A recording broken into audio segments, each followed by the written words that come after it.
start a new chapter, that is chapter 11, the chemical industries of Pakistan. अच्छा, chemical industries से हमें क्या पता चलता है कि जितनी भी हमारे पास जो है रॉ मटेरियल्स होते हैं वो हमारी इंडस्ट्री जो है वो यूज़ कर कर इन्हें एक प्रोडक्ट में, एक यूजेबल प्रोडक्ट में बना लेती है। हमारे पास जितनी भी इंडस्ट्रीज़ हैं वो ये काम करती हैं, ठीक है।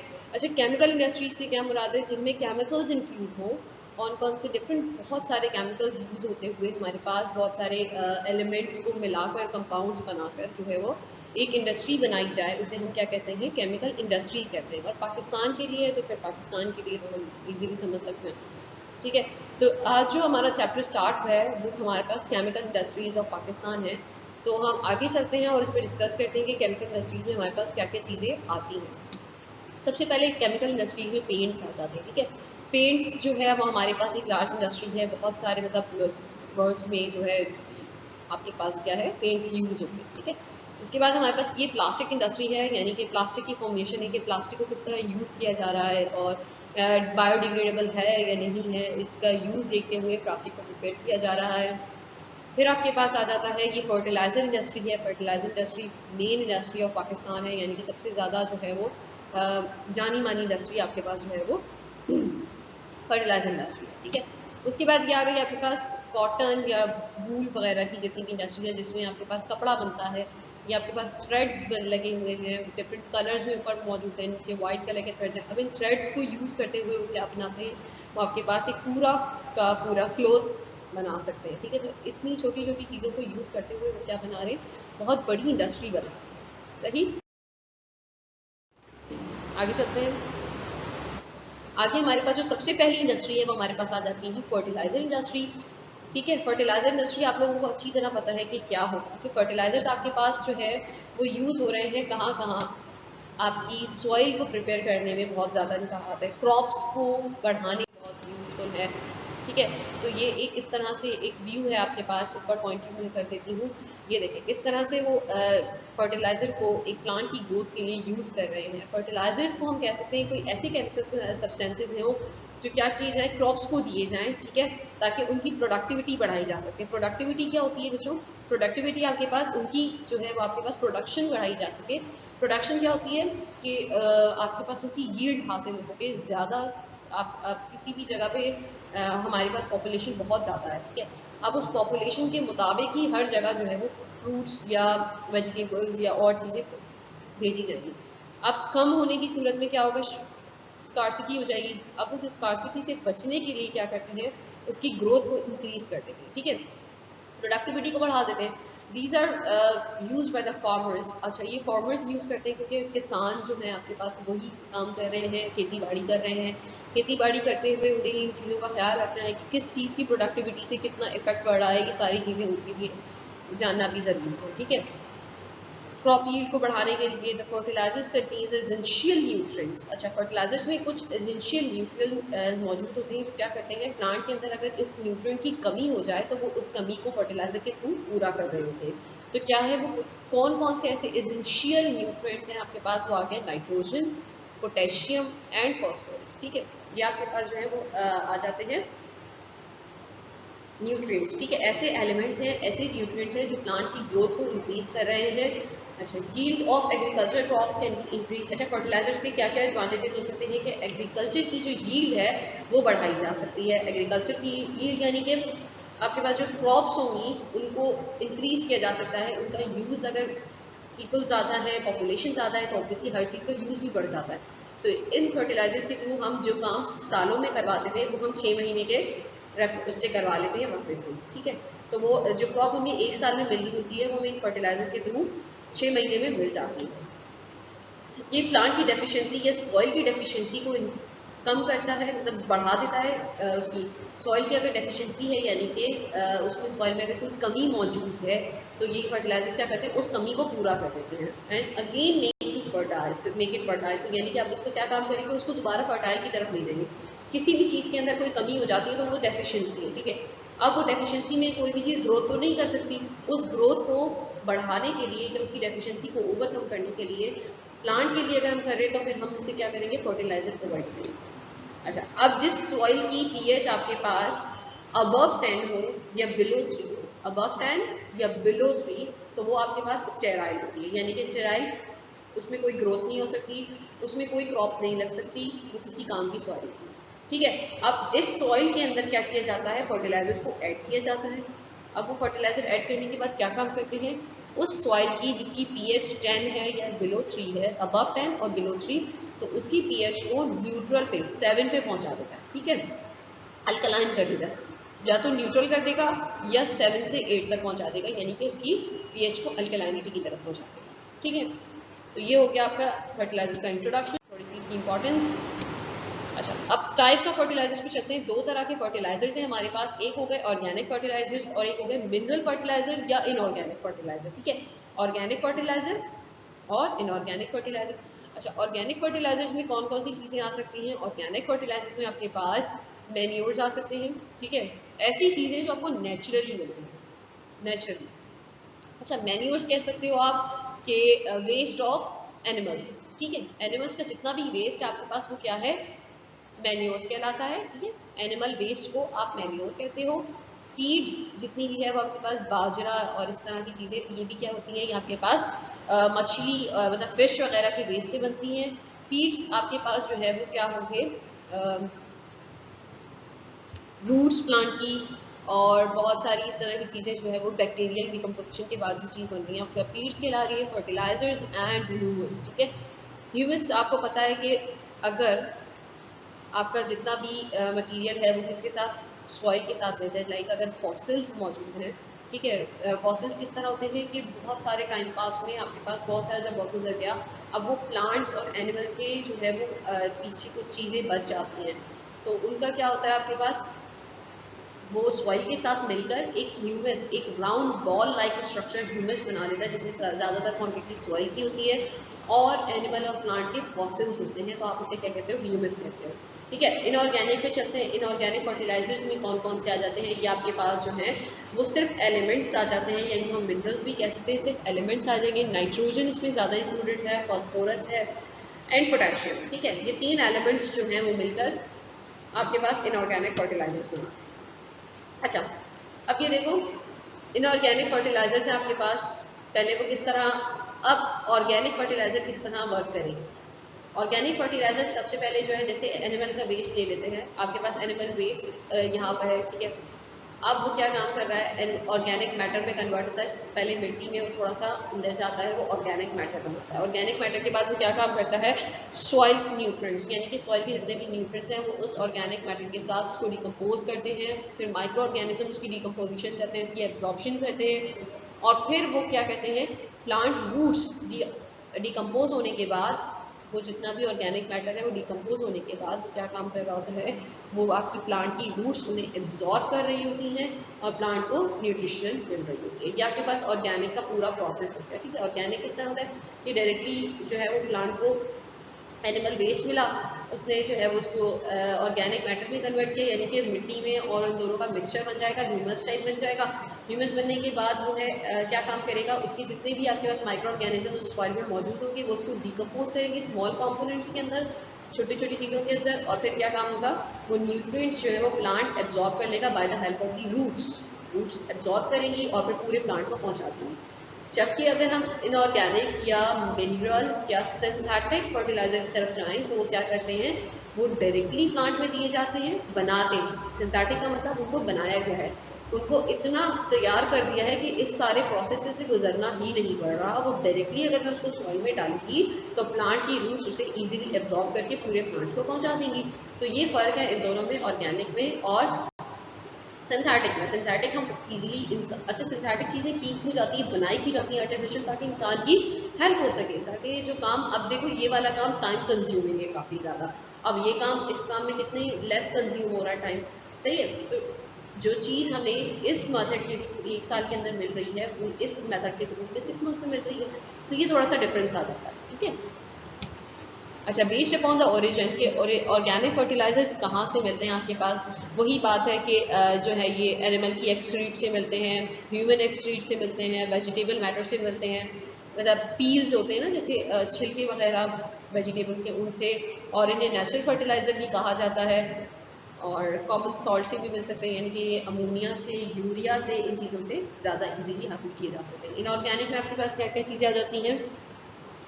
मिनरल्स से मिल सकते हैं, सिंथेटिक कंपाउंड्स से भी बनाए जा सकते हैं, और इन्हें सिंथेटिक फर्टिलाइजर्स कहा जाता है, क्योंकि आप जो है डिफरेंट मिनरल्स से मिलाकर खुद कर रहे हैं। अच्छा, एडवांटेजेस और डिसएडवांटेजेस की तरफ चलते हैं कि हमने इनऑर्गेनिक को क्यों तरजीह दी ऑर्गेनिक के ऊपर। तो रीज़न ये है बच्चों कि इनऑर्गेनिक का तो एक तो आपको इजीली समझ आ गया क्या मसला है। Can be drive ratio of the nutrients, easy to get. अच्छा, आसानी से एक तो हासिल हो जाते हैं, इनऑर्गेनिक बनाए जा सकते हैं, और कॉस्ट भी इनकी लो है, प्लस लेस टाइम कंज्यूमिंग। अच्छा, डिसएडवांटेज लेकिन क्या होगा इनऑर्गेनिक का? इनऑर्गेनिक जो है नो ऑर्गेनिक मटीरियल को इसमें ऑर्गेनिक मटीरियल शामिल नहीं होगा, तो ये इशू हो जाएगा कि प्लांट को ऑर्गेनिक मटीरियल मिलने में थोड़ी सी प्रॉब्लम होना शुरू हो जाएगी। इसके अलावा आपके पास आ जाते हैं provide the chemical building up of the growing plants. ठीक है, अब क्या कर रहे हैं? बिल्डिंग उनको दे रहे हैं। अब ऑर्गेनिक की एक अलग है, ठीक है, हर बॉडी के अंदर हर चीज़ की एक अलग अलग क्वांटिटी ज़रूरी होती है। इसी तरह प्लांट में भी अगर ऑर्गेनिक मैटर की ज़रूरत है तो इनऑर्गेनिक मैटर की भी बहुत ही ज़्यादा ज़रूरत होगी। तो इसीलिए क्या है, ये बिल्डिंग ब्लॉक है। अब बिल्डिंग ब्लॉक नहीं मिल रहा, यानी कि उनको एक पूरी बॉडी बनाने में हेल्पफुल नहीं हो रहे। ऑर्गेनिक फर्टिलाइजर्स की तरफ चलते हैं, वो क्या काम करते हैं? वो आपके पास जो है वो हार्ड टू गेट है। इसके पहले डिसएडवांटेजेस देख लेते हैं। इसके हार्ड टू गेट है, ठीक है, इजीली मिलता नहीं है, और less time more time consuming है, और आपके पास जो है वो इसके एडवांटेजेस में आ सकते हैं कि प्लांट को बहुत अच्छी तरह से इसकी बिल्डिंग ब्लॉक बहुत ज़्यादा अच्छी हो जाएगी, और प्लांट स्ट्रॉन्ग होगा बहुत ज़्यादा। तो ये तमाम चीज़ें आपके पास डिसएडवांटेज में चले जाते हैं। फिर आ जाइए types of the organic fertilizer. ठीक है, ऑर्गेनिक फर्टिलाइजर की टाइप पे चलते हैं। तो पहली टाइप आपके पास ऑर्गेनिक फर्टिलाइजर की नाइट्रोजीनियस फर्टिलाइजर है। अब नाइट्रोजीनियस के नाम से ही जाहिर हो रहा है कि इसके अंदर जो एसेंशियल कंपाउंड होगा वो क्या होगा? नाइट्रोजन होगा। ठीक है, नाइट्रोजन से मिलकर जितने भी कंपाउंड्स बनेंगे वो आपके पास नाइट्रोजीनियस फर्टिलाइजर में चले जाएंगे। बेस्ट एग्जांपल अमोनिया आ जाता है, which is sometime injected into the ground directly. और कभी कभी क्या की जाती है, अमोनिया डायरेक्टली ग्राउंड के अंदर इंसर्ट कर दी जाती है, जिसकी वजह से क्या होता है कि प्लांट को नाइट्रोजन इस सूरत में मिल जाती है। अच्छा, और किन किन फॉर्म्स में हो सकती है? ये आपके पास अमोनियम सॉल्ट्स की फॉर्म में हो सकती है। ठीक है, अमोनियम सॉल्ट्स कौन कौन से होते हैं? एक होता है अमोनियम नाइट्रेट और दूसरा होता है यूरिया। यूरिया, ठीक है, ये यूरिया आपके पास लिखा हुआ है, यानी कि कार्बोनाइल ग्रुप लगा हुआ है, C डबल बॉन्ड O लगा हुआ है, और इस तरफ भी अमाइन ग्रुप लगा हुआ है NH2, और इस तरफ भी NH2 लगा हुआ है। ठीक है, तो ये आपके पास जो है वो यूरिया की फॉर्मेशन हो जाती है।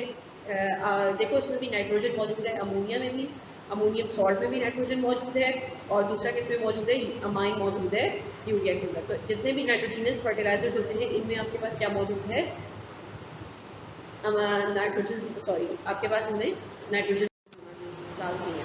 अच्छा, फॉस्फेट फर्टिलाइजर्स में क्या होगा? फॉस्फेट ग्रुप मौजूद होना लाजमी है, यानी कि फॉस्फेट ग्रुप से मिलकर जितनी भी फर्टिलाइजर्स बनेंगे आपके पास में फॉस्फेट फर्टिलाइजर्स होंगे। ठीक है, और इसमें कौन कौन से? फॉस्फेट एनाइन मौजूद होना ज़रूरी है। पॉपुलर फॉस्फेट्स कौन कौन से होते हैं? फॉस्फेट रॉक होती है सबसे ज़्यादा। अच्छा, दो तरह के होते हैं आप लोगों के पास, एक होता है सिंगल सुपर फॉस्फेट और होता है ट्रिपल सुपर फॉस्फेट। ये तीन तरह के हैं, single super phosphate and triple, दो तरह के, सॉरी, सिंगल एंड ट्रिपल। अब इन दोनों में फ़र्क क्या है? सिंगल और ट्रिपल में इनकी कंपोजिशन का फ़र्क है। ठीक है, कंपोजिशन का फ़र्क क्या है? चलिए सुपर फॉस्फेट की तरफ चलते हैं। सुपर फॉस्फेट आपके पास क्या हो गए? ठीक है, ये आपके पास सिंगल सुपर फॉस्फेट है। देखो, जब भी कैल्शियम फॉस्फेट, ठीक है, यहाँ मैंने वर्डिंग के तौर पे भी लिख दिया है कैल्शियम फॉस्फेट, ये आपके पास हो गया कैल्शियम फॉस्फेट। ठीक है, दैट इज कैल्शियम फॉस्फेट। ठीक है, और इसका रिएक्शन किसके साथ हो रहा है? सॉरी, ये आपके पास बन गया कैल्शियम फॉस्फेट और ये हो गया कैल्शियम सल्फेट। जब इन दोनों का मिक्सचर मिलेगा आपको तो वो क्या है? कलेक्टिवली जिप्सम और कैल्शियम फॉस्फेट के मिक्सचर को आप क्या कह सकते हो? सुपर फॉस्फेट कह सकते हो। ठीक है, कैल्शियम फॉस्फेट, ये हो गया आपके पास phosphate group H2PO4, phosphate group हो गया। अच्छा, सही। और ये अगर कैल्शियम सल्फेट आप लोग पढ़ चुके हो कि केमिस्ट्री में जिप्सम को कैल्शियम सल्फेट का सॉल्ट कहा जाता है। अब ये दोनों चीज़ें आपके पास जो है वो अगर कलेक्टिवली पाई जाएंगी तो हम इसको सिंगल सुपर फॉस्फेट कहेंगे। ठीक है, ट्रिपल फॉस्फेट की तरफ चलते हैं। अगर मैं कैल्शियम फॉस्फेट का रिएक्शन फॉस्फोरिक एसिड के साथ करवा दूँ, ठीक है, इसका अगर मैं रिएक्शन फॉस्फोरिक एसिड के साथ करवा दूँ तो मेरे पास जो है ये बन जाएगा, क्वांटिटी भी चेक कर लो, 3 फॉस्फेट ग्रुप्स की 2 फॉस्फेट ग्रुप मौजूद है 3 कैल्शियम के साथ, तो इसे आप क्या कहते हो, क्वांटिटी ट्रिपल होगी। अच्छा एक चीज़ और देखना, अब इसमें सिंगल है, ये ग्रुप क्या है, सिंगल मौजूद है, एक है ना, इसके साथ कोई कोफिशिएंट नहीं लगा, तो हमने इसको कह दिया सिंगल। अच्छा अब देखो इसके साथ कितने लगे हुए, 3 लगे हुए, तो हमने इसको क्या कह दिया, ट्रिपल। तो एक ये तरीका भी हो सकता है इसे आइडेंटिफाई करने का। लेकिन जब रिएक्शन की बात करोगे तो ये वाला कैल्शियम फॉस्फेट जो है आपके पास जब फॉस्फोरिक एसिड के साथ रिएक्शन करेगा तो 3 मॉलिक्यूल इसके मिलेंगे ट्रिपल फॉस्फेट के, ट्रिपल सुपर फॉस्फेट के, और अगर एक मिलेगा जिप्सम सॉल्ट के साथ तो आप उसको सिंगल फॉस्फेट कहो। ठीक है, आगे चलते हैं। आगे हमारे पास इंपॉर्टेंट फैक्ट्रीज कौन कौन सी हैं पाकिस्तान में जो आपके पास फर्टिलाइज़र के लिए प्रोवाइड की जा रही है, फर्टिलाइज़र जो बहुत ज़्यादा बनाती हैं। फैसलाबाद की एक इंडस्ट्री है fertilizer, Faisalabad fertilizer limited. Dawood urea plant Lahore, ये लाहौर में मौजूद है। फौजी यूरिया कॉम्प्लेक्स सादकाबाद कराची में ही है। एग्रो फर्टिलाइज़र्स कराची में है, बहुत बड़ी इंडस्ट्री है agro fertiliser. Natural gas fertiliser industry, अच्छा ये भी क्या काम कर रही है, नेचुरल गैस फर्टिलाइजर से बना रही है। पाक अमेरिकन फर्टिलाइजर लिमिटेड, ठीक है, ये तमाम की तमाम जो होगी आपके पास इंडस्ट्री, फर्टिलाइजर इंडस्ट्री खत्म हो गई। अच्छा एक इंडस्ट्री और इसमें फर्टिलाइजर में एक फर्टिलाइजर और ऐसा मौजूद था जो आपके पास क्या है, पोटेशियम फर्टिलाइजर, यानी उसमें क्या होगा, पोटेशियम के जितने भी मेन कॉन्स्टिट्यूएंट क्या होगा, पोटेशियम का। जैसे उसमें आपके पास नाइट्रोजन का मेन कॉन्स्टिट्यूएंट, ठीक है, और फॉस्फेट के अंदर मेन कॉन्स्टिट्यूएंट क्या था, फॉस्फेट था। इसी तरह पोटेशियम के अंदर क्या होगा, मेन कॉन्स्टिट्यूएंट क्या होगा, पोटेशियम होगा। तो नेक्स्ट इंडस्ट्री हमारी आती है डिटर्जेंट इंडस्ट्री। डिटर्जेंट इंडस्ट्री क्या होती है बच्चों, डिटर्जेंट आप लोग जानते हो सरफ को कहेंगे, या मतलब आप डिफरेंट चीज़ें उसमें इंक्लूड कर लो, फर्निशेस वगैरह को इंक्लूड कर लो, तो ये आपके पास क्या होती है, डिटर्जेंट इंडस्ट्री होती है। अच्छा सोप और डिटर्जेंट, ठीक है, ये हो गया सोप और ये हमारे पास हो गया डिटर्जेंट, ठीक है, यानी कि लिक्विड फॉर्म में आपके पास कन्वर्ट हो जाता है। अच्छा सोप और डिटर्जेंट में थोड़ा सा डिफरेंस देखते हैं क्या है।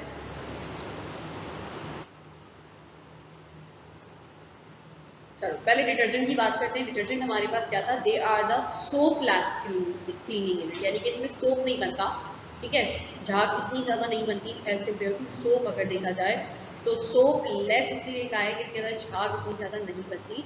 Complex organic salts with long chain molecules, इसमें क्या होता है, ऑर्गेनिक सॉल्ट्स तो मौजूद है लेकिन क्या है, लॉन्ग चेन है, लंबी चेन के साथ मौजूद है, ठीक है। अब मैं इसके साथ डायग्राम शो करती हूँ आपको। अच्छा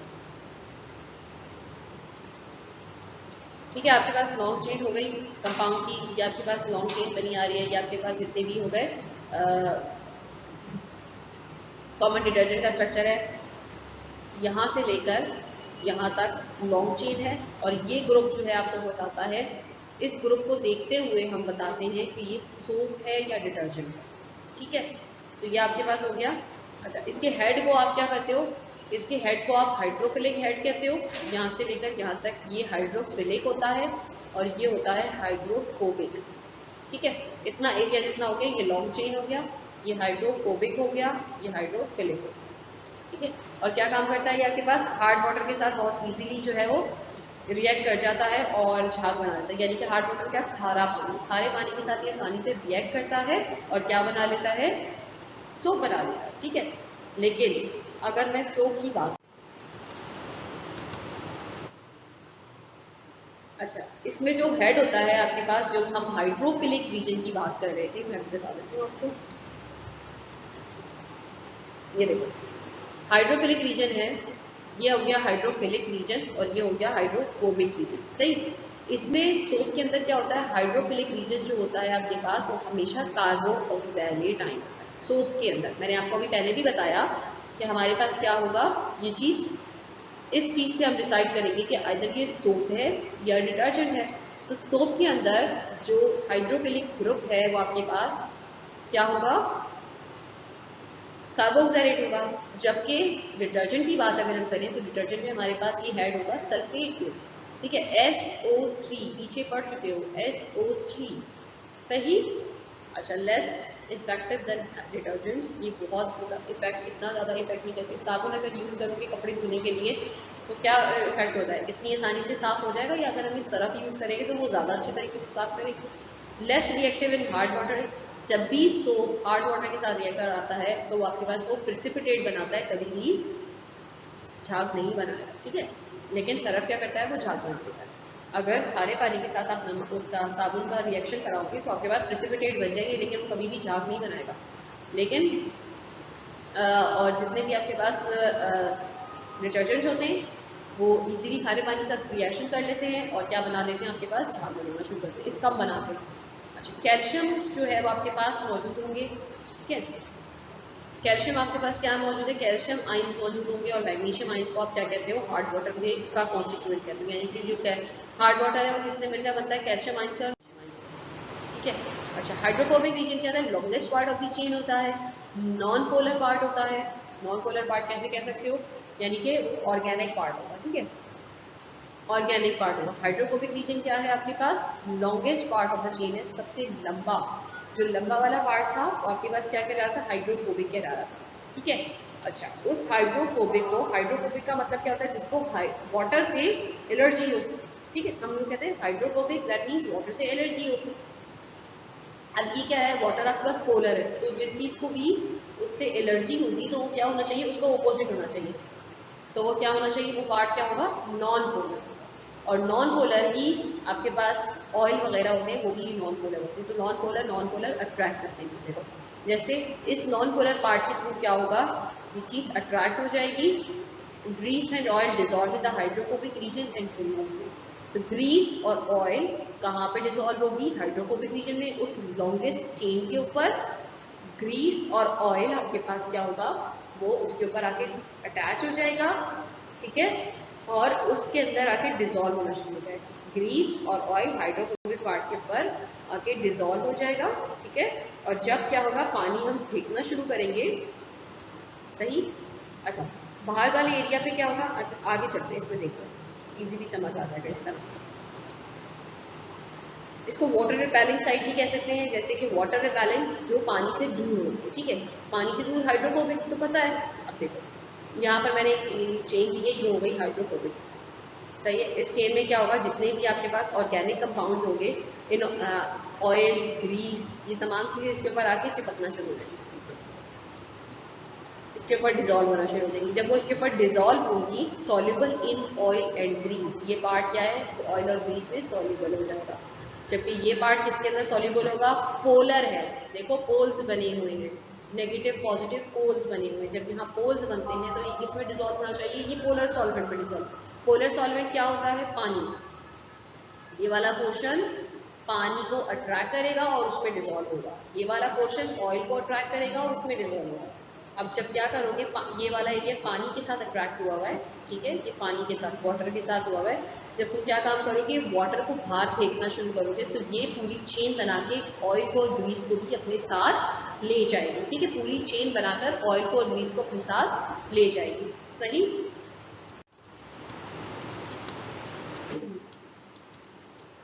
अब ये हाइड्रोफिलिक रीजन आ गया, हाइड्रोफिलिक वाटर अट्रैक्टिंग साइड है, यानी कि ये क्या करेगी, पोलर बने हुए, पोल्स बने हुए, तो इसका मतलब ये किसको अट्रैक्ट करेगी, वाटर को अट्रैक्ट करेगी। सल्फेट क्वाटरनरी, अब आप देखो लॉन्गेस्ट चेन है, सही। और ये आपके पास हो गया सल्फेट ग्रुप। डिटर्जेंट में और उसमें क्या डिफरेंस था, सोप में यहाँ सल्फेट ग्रुप मौजूद था, उसमें कार्बोक्सिलेट ग्रुप मौजूद था। पोलर ग्रुप है, तो इसलिए किसको अट्रैक्ट करेगी, पोलर साइड को अट्रैक्ट करेगी। Hydrophilic part of detergent dissolve in water, जो हाइड्रोफिलिक पार्ट होगा ये पानी के अंदर डिसॉल्व हो जाएगा, ठीक है, in water. So the grease and carry away with water along with the dirt. जब हम क्या करते हैं, पानी फेंक देते हैं या पानी गिरा देंगे उसका, तो क्या काम होगा, वो कपड़े में से उस डर्ट को या उस ग्रीस को अपने साथ खींचते हुए उस चेन की तरह से लेके चला जाएगा। Reaction of soap and water, देखो अब डायग्रामेटिक तौर पे करते हैं। ये मेरे पास हो गया एक कपड़ा, ठीक है, यहाँ पर मैंने स्किन की जगह ले लिया, एक क्लॉथ ले लिया, ठीक है। क्लॉथ में अब क्या हो रहा है, ये आपके पास डर्ट मौजूद है। डर्ट क्या होता है आपके पास, नॉन पोलर। डर्ट को ले लो या फिर ग्रीस ले लो, ग्रीस हो गई, ऑयल हो गया, नॉन पोलर पार्ट है। नॉन पोलर पार्ट किसको अट्रैक्ट करेगा? लॉन्गेस्ट चेन वाली साइड को। अब देखो ये हेड क्या है? वाटर लविंग या पोलर, तो हाइड्रोफिलिक हो गया। ये रेड पोर्शन क्या है आपके पास? Water loving. वाटर लविंग तो हमेशा हाइड्रोफिलिक होता है। वाटर हेटिंग क्या होता है आपके पास? वो हो गया आपके पास हाइड्रोफोबिक। तो और वो नॉन पोलर होगा, तो ये क्या करेगा? ये इस पार्ट के साथ जाके अटैच हो जाएगा। ये वाली टेल जो है वो इसके साथ जाके अटैच हो जाएगी, और ये हेड रेड रीजन जो है वो साइड पे रहेगा, पीछे की तरफ रहेगा, जैसे इस तरह से। ये सारी टेल्स इसके साथ अटैच हो गई, तो यानी कि पोलर सॉरी नॉन पोलर और नॉन पोलर आपस में जुड़ गए। अब इसके गिर्द क्या मौजूद है? इन सब के गिर्द पानी मौजूद है, ठीक है। ये साइड अब पानी के साथ मौजूद है।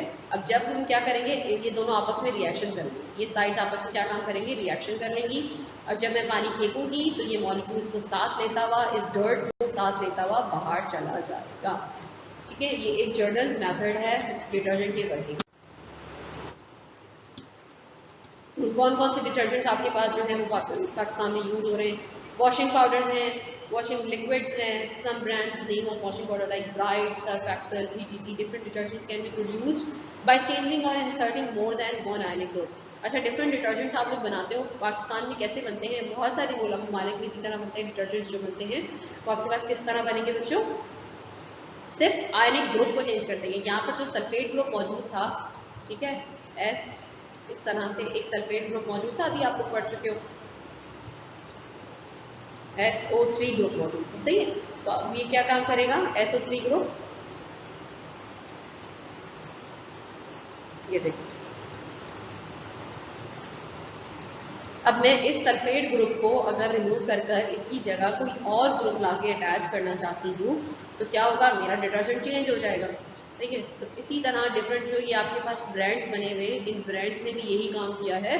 क्या काम किया है? कि इन्होंने जो है वो इन सल्फेट ग्रुप को चेंज कर कर कोई नया ग्रुप बना दिया, ठीक है। तो आज का जो है वो लेक्चर हम यहीं तक रखते हैं। इंशाल्लाह फिर हम ये देखो कुछ इंडस्ट्रीज हैं, फिर आज का लेक्चर हम यहाँ तक वाइंड अप करते हैं। इंशाल्लाह नेक्स्ट लेक्चर में कंटिन्यू करेंगे with glass industry. Thank you.